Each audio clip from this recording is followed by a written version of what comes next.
నుంచి తాను నీలో లీనమైనది ఆదిశక్తి ఆకృతి అత్రిజాత పార్వతి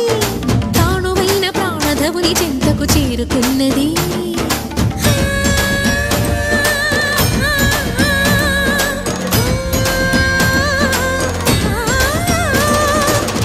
భువికి తరలించేలా ధరణి దివిని తలపించేలా